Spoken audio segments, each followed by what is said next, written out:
Not too long ago, we were having conversations with folks, and we'd always talked about the resources we depend on, the resources that provide for us. And an elder corrected us one day and said, these aren't just resources, they're life sources. These are literally the sources that give us life. And as we all know as tribal people, it's our obligation, our sacred obligation, to care for these life sources into perpetuity so they can continue to provide for us. You need free-flowing cold water for salmon. And there are so many barriers for salmon returning to these rivers. If you think about the journey that they have from the Pacific Ocean up the main stem of the Columbia, you're going through all these dams. And if we really want salmon to survive, we have to remove those barriers for them to come home. The salmon and their health is a reflection of us and our health. And when you look at salmon populations across this region, on the West Coast, we know that salmon are not doing well. We know that our people aren't doing well. But there's only one option, and that is to go forward. I just wanted to recognize that we are on the homelands of Yakama Nation, and we are so thrilled to have them as a partner and be here and sharing the agenda with us and welcoming us into their home.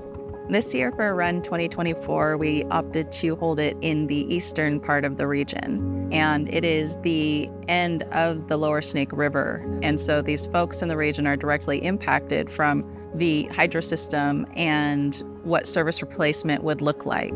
When you're talking about movement building, especially when it comes to life sources like our rivers, you need people to care in order to act.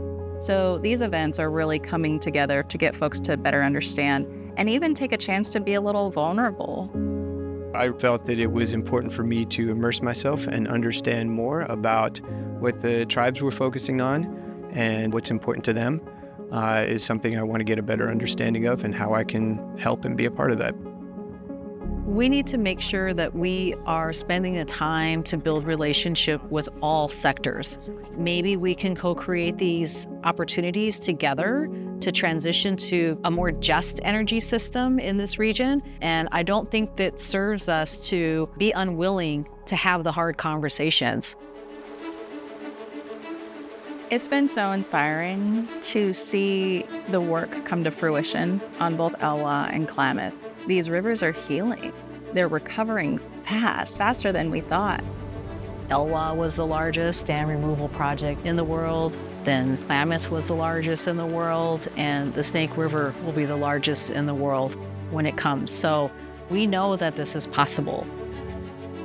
7 generations from now, they're going to have strong salmon runs, cool, clean water, and they're hopefully going to be doing the same kind of work that we're doing now to improve the land, to improve their ecosystem.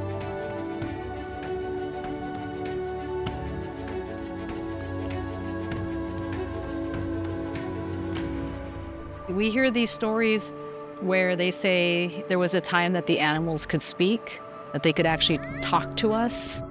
I think they're talking to us, maybe not in the words, but they're telling us what they need, and we have to listen. So I have hope that they're going to continue to tell us what they need, and I have hope that we're going to listen.